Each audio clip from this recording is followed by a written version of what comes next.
What's the story, Morning Glory? What's the word, Hummingbird? Thank you so much for clicking on my channel and for joining me for this review of Married at First Sight Australia, Season 9, Episode 5. So we have two more couples, y'all. Two more couples. So that is going to be a total of 8 couples compared to Married at First Sight America, where we only dealt with 4. Married at First Sight America, we started with 5. One couple basically self-eliminated, and then we were down to 4 for the rest of the season.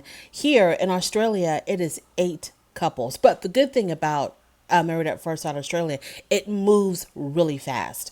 So in episode 5, we meet Olivia and Jackson. This is couple number 7. Olivia is 28. Jackson is 30 years old. A little bit of Olivia's background. She does suffer from some body image issues and some self-confidence issues. She used to be a little bit heavier. She lost the weight. She looks absolutely fabulous, but she still kind of sees herself, I guess, as that once chubby girl, and she's always very self-conscious with how she looks in her clothes. Jackson is 30 years old. He has, I think, 2 younger sisters, and I don't think his biological father was in his life or he was raised by his biological father, because he talks about how his mother has been through several marriages, how he always butted heads with his stepfathers. And he also talks about how he was more or less like a protector for his younger sisters and his mom, because he talks about how he had to sometimes he had to protect his sisters from, I guess, whatever crazy fights or arguments his mother would be going through with her husband of the month. So he sees himself as a protector of his family. And with him being the only male in his family, he took it upon himself, like it was his responsibility to look out for his mom and his sisters. So this is a very good trait in him. I'm pretty sure his wife, or any wife for that matter, appreciates her husband taking on that role as, I'm going to be here for you, I'm going to protect you, so on and so forth. So far we're starting off on a good start with Olivia and Jackson. So on their wedding day, they get married in the state library. On their wedding day, her dress was okay. It was okay. It didn't really wow me. It was off the shoulders. It was very flowy. It didn't really impress me too much, but she did look nice in it.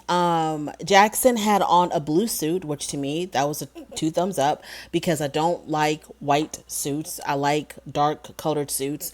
So he had on a blue suit. It wasn't a dark blue, but it was like a very strong blue.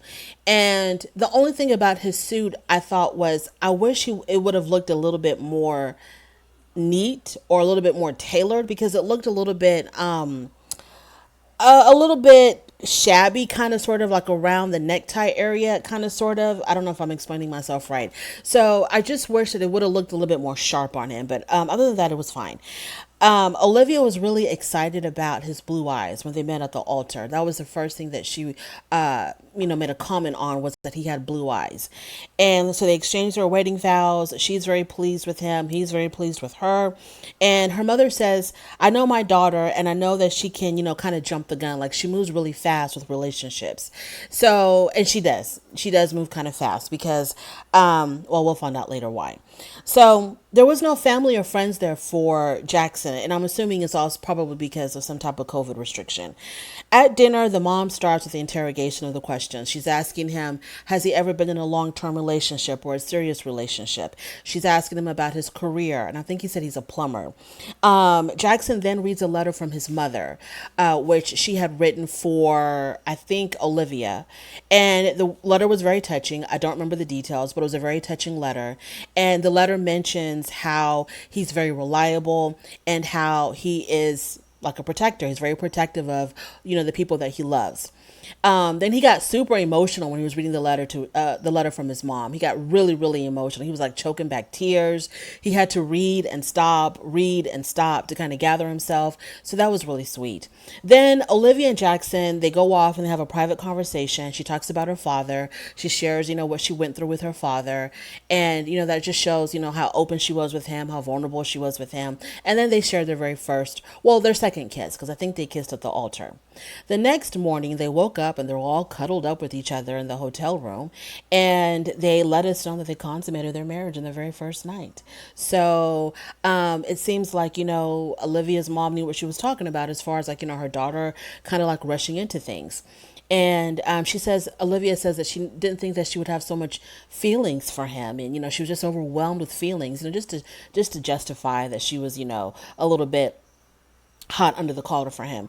So she shares with him that she used to be bigger, and because she talked about, I think he asked her like how has she been in a serious relationship or something like that, and she said that she hasn't had a lot of serious relationships, but she's had a lot of flings. And she says that this was because she had very low self-esteem, and so she would just go with whoever wanted to be with her, kind of like she would just settle for whoever. And so this resulted in her having like several relationships that really didn't go anywhere, that really didn't mean anything. And then after that, we see her giving him a massage. So the chemistry is definitely there for Olivia and Jackson. They really are attracted to each other. Moving on to our eighth couple and our last couple, Al 25 and Samantha 26. So, what do we say about dear old Al? Al is oh my God, he's 25, so that should say a lot. He's a 25-year-old young man, and I don't know why they chose this guy, because it doesn't seem like he is ready to be in a marriage. He seems very young in his attitude, his behavior. He's very into himself. In fact, in the beginning, he tells us that his best quality is his body, his smile, and his face in general, and his personality sometimes. The producer then asked him, well, what are your insecurities? He says his legs, because they're not as muscly as he would like them to be. I don't think the producer meant that type of insecurity. I think they were searching for something a little bit deeper, because he comes off extremely full of himself, very shallow. His best qualities were all superficial. He didn't talk about anything about his personality, like how he is inside, what kind of a person he is. Nothing, none of that. It was just all my body, my smile, my muscles. So I felt like, the fact that he was so shallow, that should have automatically, you would have thought that the experts would have written him off and scratched him off the list, because why would you want someone who seems this immature to get married to someone who really wants to have a serious committed relationship? I don't know. I don't get it. Al is a carpenter. And he says that at the age of 25, he's ready to settle down, which I call BS on that. I seriously doubt that this guy is ready to settle down. So we meet Sam. She's a regional manager for a luxurious Australian brand. I don't know what that means. And she said that her last relationship ended in infidelity. When she talked about her last relationship, she started crying.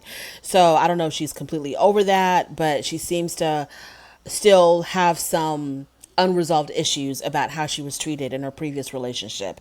At the wedding, I thought her dress was so beautiful. It was so simple. It was so classic.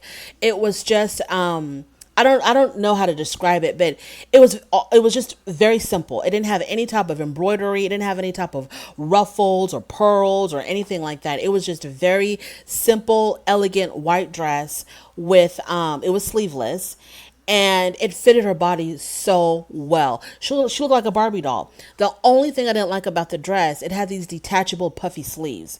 I didn't like that. And I understand that they added the sleeves to kind of give the dress something, because maybe they thought the dress was a little bit too plain. But the fact that her body is so what Western culture deems to be, like the ideal body shape. And it fit her body. It hugged her body so well where you could see all of her curves. I don't think it needed the damn sleeves. I thought the dress and her body was just, it was like, it was breathtaking to me. I didn't think it was too plain, but they added these ridiculous puffy sleeves that that you can just slip on and slip off. I didn't like those sleeves, but anyways, the dress itself was beautiful. So they exchanged vows, and Al mentioned in his vows that he's never been in love, and he's never had a girlfriend, never had a serious relationship. And so she's like, oh. So she calls us a pink flag, and she sees several pink flags in Al. So when they're taking pictures, she's very concerned about his how emotionally immature he is, because he is kind of acting kind of stupid. He keeps asking, how do I look? How do I look? He keeps looking at himself. If there's a mirror, if there's anything with a reflection, he's in front of it checking himself out.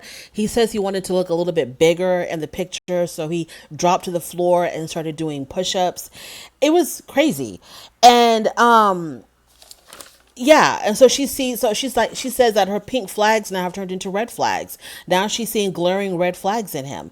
At dinner, Al's mom makes a speech, and she's, the speech obviously is about her son, and I guess she wanted to somehow give more information about her son to the bride and her family.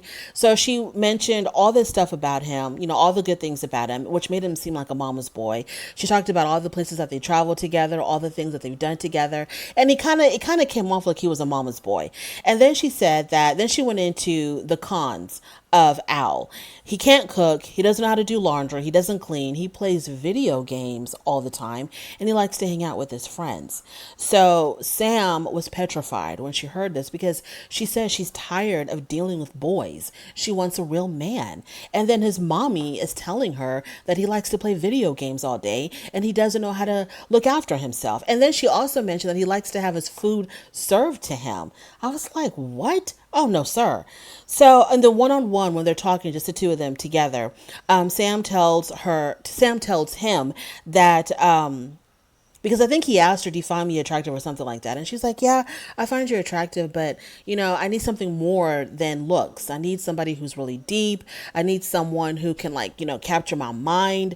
So yeah, I don't want to be with anybody shallow. And he looked a little bit worried. So the next morning, while they're talking at the picnic table, they're outside, they're at a picnic table, they're talking and having like a deep conversation, as deep as it could possibly be with a guy like Al. And, he had reached in for a kiss, and she curved him. She moved away, and she was like, no, no, no, no, not yet. And it was so embarrassing. I felt secondhand embarrassment for him. And the way that they did the scene, they kind of prolonged it. Instead of just her moving away and telling him no and then moving on to the next, the cameraman just kind of lingered. And so they kind of didn't know what to do with themselves, because he was clearly embarrassed. She felt kind of bad, but she wasn't going to give in. And so it was really awkward. And we're just looking at them as they're fidgeting around, and, he doesn't know what to do. She doesn't know what to do. And then eventually, thank God it ended when she was like, let's go back in. Thank God. So that was the end of episode 5. Yes, 2 more couples. Yeah. What do I have to say about these couples? My final thoughts. Olivia and Jackson, it's going really well. I don't want it to go too good so soon, because it feels like when they start off really, really, really good in the beginning, man, it drops off so fast soon after that, and then we're in disaster land.